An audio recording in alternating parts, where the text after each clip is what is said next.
So hello সবাইকে, আসসালামু আলাইকুম। সো ঈদের আগে আপুর সাথে ঘুরতে গিয়েছিলাম আর এটা হলো ডেট উইথ আপু। Sorry for being extremely late, but কি আর করার, আমি অবভিয়াসলি তোমাদের এক নাম্বারের লেজি আপু। But yes, I am trying to be active মোর।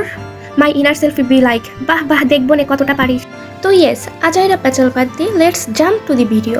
ভাই রে, তোমাদের এই অমল তাস দেখিয়ে দেখিয়ে আমি পাগল করে দিয়েছি। সো তোমাদের কার কার ভালো লাগে? সুন্দর রাস্তা ধরে আমরা চলে গেলাম টি বাদে অ্যান্ড এখানে একটা কাহিনী হয়েছে। তো আমার কাছে একটা থার্ড জেন্টার আপু এসেছিল অ্যান্ড আমার কাছে টাকা চাইলে আমি তাকে খুচরো 10 টাকা দেই অ্যান্ড সে আমাকে মামা বিস্কুটটা গিফট হিসেবে দেয়। I feel so shy and lucky obviously. And আমরা ওখানে অনেক কিছু খেয়েছিলাম আর এই যে দেখো আমার আপু আমাকে একটা ফুল গিফট করেছে আর হলুদ ফুলের আমি মায়ায় পড়ে যাচ্ছি সত্যি। তো আমরা এখান থেকে সিএমবি মোড় পর্যন্ত হেঁটে হেঁটে চলে আসি। একটু ভয় ভয় লাগছিল কারণ অনেক রাত হয়ে গিয়েছিল, তো আমরা অ্যাকচুয়ালি অনেক ভীতু। কি পরিমাণ অবুঝ হলে মানুষ প্রশাসনিক ভবনের সামনে ভয় পায়। আর সত্য বলতে এটা আমার ফার্স্ট টাইম সিএমবি মোড় ছিল অ্যান্ড এখানে যে আমরা ভাবলাম নতুন কিছু ট্রাই করা যাক। অ্যাকচুয়ালি আমার কাছে তো সবই নতুন ছিল।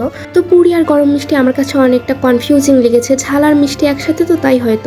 আর তারপরে আমরা লাচি আর লেমনেড নিয়ে একটু জুলাই চত্বরে বসলাম। আসলে প্রিয়জনদের সাথে এভাবে সময় কাটালে কিন্তু মন অনেক ভালো হয়ে যায় আর সময় তো ভালো হয় আর স্মরণীয় হয়ে থাকেই। আমাদের তো মন খারাপ হলে আমরা মাঝে মধ্যে বেরিয়ে যাই, ঘুরে আসি কোথাও থেকে। আসলে দিনটা অনেক ভালো ছিল আর লাঞ্চটা স্পেশালি অনেক বেশি ভালো ছিল। আর রুমে আসার সময় এত বেশি বৃষ্টি হয় যে আমরা কাক ভেজা হয়ে রুমে আসি। আর সেদিন কিন্তু বেশ অনেকক্ষণ বৃষ্টি হয়েছিল।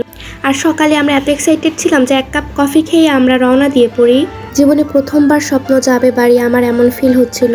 আর এই তো শেষ পর্যন্ত আমরা পৌঁছেই গেলাম বাড়িতে। আর এত স্নিগ্ধ পরিবেশ যে আমি কত বছর পরে দেখলাম। আর বাসায় যে আমার সবচেয়ে বড় কাজ হলো সিম্বুকে আদর করা, যদিও অনেক ময়লা হয়ে গেছিল, আমি পরিষ্কার করে দিয়েছি পরে।